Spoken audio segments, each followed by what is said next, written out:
தற்போதைய செய்தி, சேலம் டவுன் காவல் நிலையத்திற்கு விசாரணைக்காக சென்ற முதியவர் உயிரிழந்திருக்கிறார்.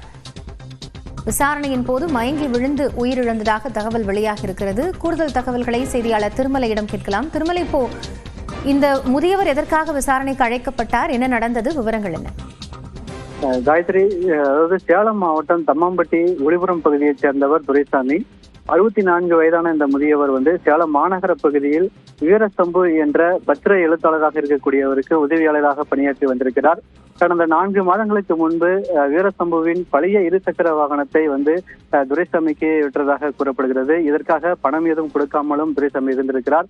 இதனையடுத்து இருசக்கர வாகனத்தை எடுத்து சென்றவர் தொடர்பு கொள்ள முடியாத சூழல் ஏற்பட்டிருக்கிறது. இந்த நிலையில் நேற்று இரவு எதிர்ச்சியாக வீரசம்பு துரைசாமியை பார்த்திருக்கிறார். இதனையடுத்து இருவருக்கும் ஏன் இருசக்கர வாகனத்தை எடுத்து சென்று இதுவரை பணம் எதுவும் கொடுக்காமலும் இருசக்கர வாகனத்தை திருப்பி கொடுக்காமலும் இருந்திருக்கிறதாக கூறி வாக்குவாதத்தில் ஈடுபட்டிருக்கின்றனர். வாக்குவாதம் முற்றைய நிலையில் இருவரும் காவல் நிலையத்திற்கு செல்ல முடிவு செய்து இருவரும் அந்த இருசக்கர வாகனத்திலேயே காவல் நிலையத்திற்கு சென்றிருக்கிறார். குறிப்பா அந்த துரைசாமி இருசக்கரத்தை ஓட்டிக்கொண்டும் பின்னால் வீரசம்பு அமர்ந்து கொண்டு சென்றதாகவும் கூறப்படுகிறது.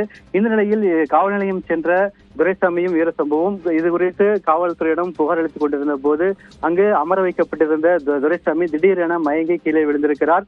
இதனையடுத்து அருகில் இருந்த காவல்துறையினர் முதல் சிகிச்சை செய்து உடனடியாக சேலம் அரசு மருத்துவமனைக்கு கொண்டு சென்றிருக்கின்றனர். அங்கு பரிசுத்த மருத்துவர்கள் இவர் ஏற்கனவே உயிரிழந்து விட்டதாகவும் மாரடைப்பு காரணமாக உயிரிழந்துவிட்டதாகவும் கூறியிருக்கிறார்கள்.